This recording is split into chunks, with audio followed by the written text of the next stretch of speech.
భద్రాచలంలోని అంబేద్కర్ విగ్రహం వద్ద నిరసన ప్రదర్శన చేస్తున్నాం.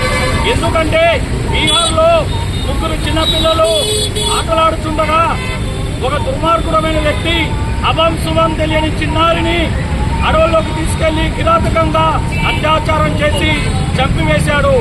ఇది చాలా దుర్మార్గమైన చర్య. ఇటువంటి చర్యలు జరగకుండా ఉండాలని పదే పదే మేము విజ్ఞప్తి చేస్తూ ఉన్నాం. అందుకే సఖీ మహిళా మండలి తరఫున మేము ఒక్కటే విజ్ఞప్తి చేస్తూ ఉన్నాం.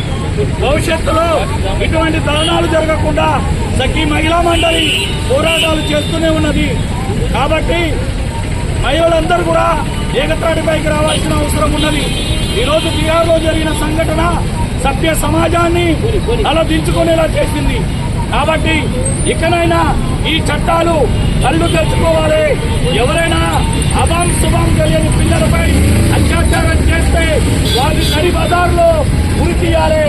ఫారెన్లో ఏ విధంగా అయితే చట్టాలు వస్తాయో ఆ విధమైన చట్టాలను భారతదేశంలో కూడా అమలు చేయాలని సఖీ మహిళా మండలి కోరుకుంటుంది. అంతేకాకుండా చిన్న పిల్లల మీద అత్యాచారం చేయడం అంటే ఇది మామూలు విషయం కాదు. ఇది భారతదేశంతో పాటు ప్రపంచ దేశాలు కూడా దీన్ని సమర్థించాలి. బాలికలపై అత్యాచారాలు చేసి చంపేస్తుంటే మన చట్టాలు ఏం చేస్తున్నాయి, మన న్యాయస్థానాలు ఏం చేస్తున్నాయి అని మేము ప్రశ్నిస్తూ ఉన్నాం.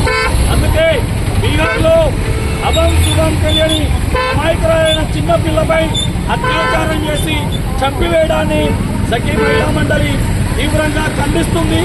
అటువంటి దుర్మార్గుని నడి బజార్లో బీహార్ రాష్ట్రంలో నడి బజార్లో ఉరి తీయాలని సఖీ మహిళా మండలి డిమాండ్ చేస్తుంది.